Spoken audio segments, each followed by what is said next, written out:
bayaw, basta walang makakaalam nito. Yes, tayong dalawa lang at walang dapat ibang makaalam. Ang usapan namin ni Ramil ang nakababatang kapatid ng asawa kong si Roman. Welcome sa kwentong masarap. Kung ikaw ay bago lamang na napadpad sa ating channel at nais mo ng ganitong mga content, huwag kalimutan mag-subscribe, mag-like at share ang ating mga videos. Maaari rin kayong mag-comment sa ating comment section. If meron naman kayong mga story na tulad nito, maaari ninyong isend sa ating email account na nakalagay sa ating description. Ngunit kung sa iyong palagay ay hindi nararapat sa iyo ang temang ito, huwag na lamang pong manood at scroll down na lamang. Maraming salamat!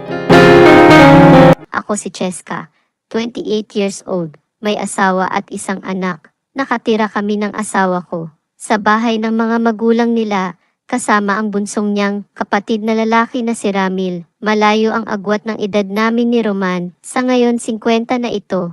Nakilala ko si Roman sa isang birthday party noon ng isang politiko. Driver doon si Roman ng isang very important person. At ako naman noon ay receptionist sa isang hotel. Noon akala ko pulis si Roman, kaya dahil matangkad ito at malaking tao.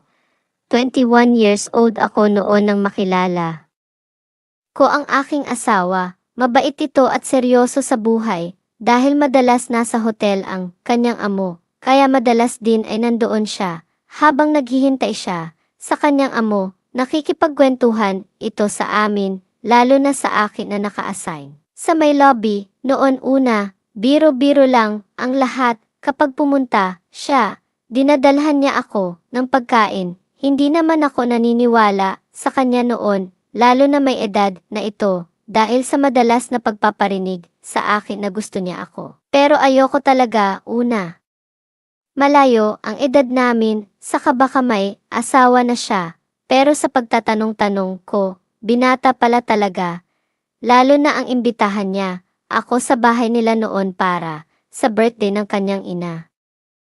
Doon ko nalaman na mabait talaga ito. Siya rin ang nagpapaaral sa mga kapatid niya dahil naulila silang maaga sa father. Simula noon naging magaan na ang loob ko kay Roman hanggang sa maging kami nga nagsama kami sa kanilang bahay. Lalo na nang pumanaw na ang kanyang ina, noon naging masaya ang pagsasama namin dahil ramdam ko talaga ang pagmamahal ng asawa ko sa akin at balak niya rin na pakasalan ako. Pero tumanggi muna ako. Sabi ko, kapag nakapanganak na lang ako. Buntis.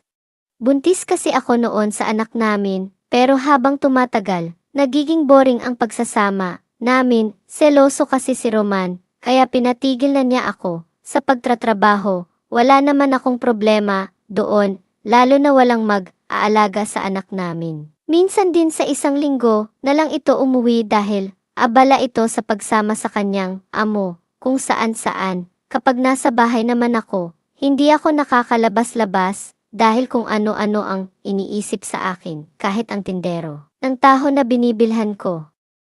Tuwing umaga ay pinagsiselosan pa. Sa totoo lang nasasakal ako. Parang wala akong kalayaan sa sarili ko. Ang kapatid na bunso ni Roman na si Ramil ang madalas na nakakakita sa akin na umiiyak.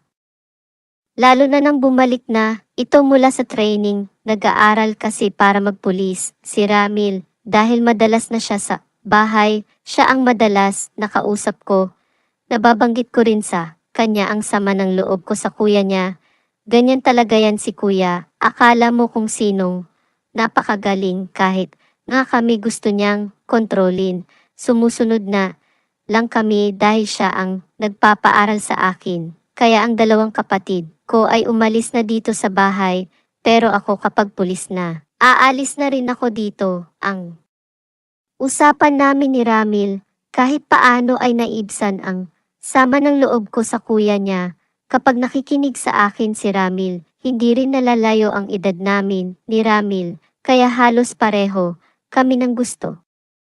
Mula sa mga music hanggang sa mga pinapanood sa GE at social media, hanggang sa dumating ang araw na parang nagkapalagyan kami ng loob ni Ramil, lalo na kapag wala ang asawa ko. Ang mga pagkukulang ng kuya niya ang bunso ang nagpupuno. Sabay kami minsan kumain at nanonood ng GE Ang asawa ko naman dahil nagkaedad na, kapag umuwi ay pagod din, kaya matutulog na lang ito at kinabukasan, aalis na naman pagkaalis naman ni Roman. Doon nalalabas ng kwarto, si Ramil ang bayaw ko.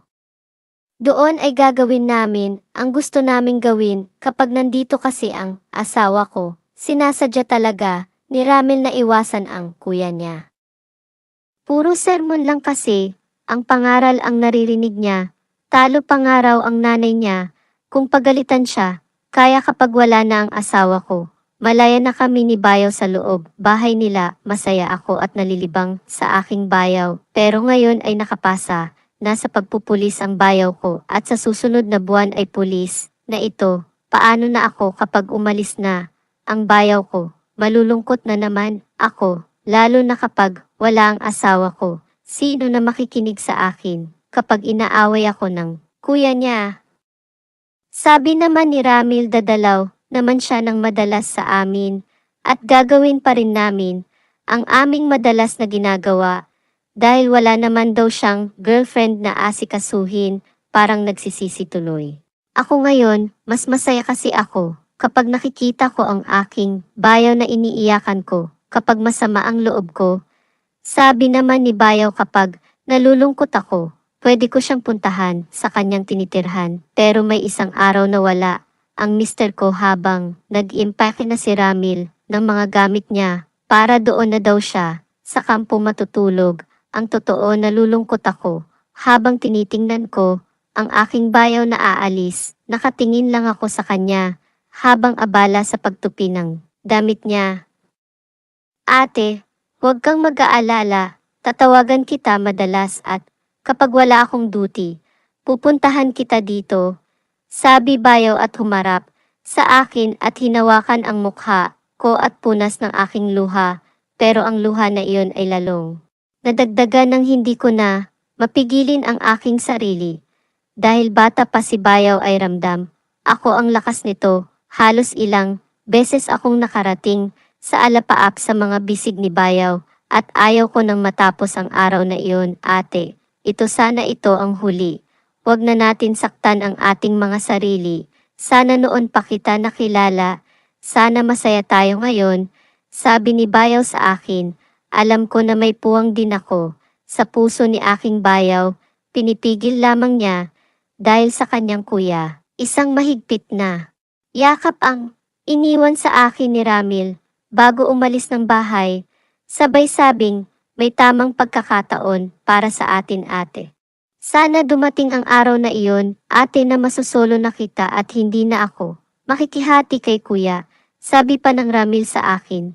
Lalo tuloy akong nalungkot, hindi ko talaga nakakalimutan ang mga sinabi ni Bayaw sa akin at gusto ko na hintayin ang araw na hindi na kami magtatago. Iniisip ko na rin na hiwalayan si Roman, total hindi naman kami kasal at nasasakal na ako sa madalas niyang pagsiselos at tuluyan ng sumama sa aking bayaw. Pero paano, payuhan po ninyo ako, ano ang gagawin? Hihiwalayan ko na ba ng asawa ko at dadalaw na lang ako paminsan, minsan sa bayaw ko o kaya tuluyan ng akong lumayo sa kanilang dalawa?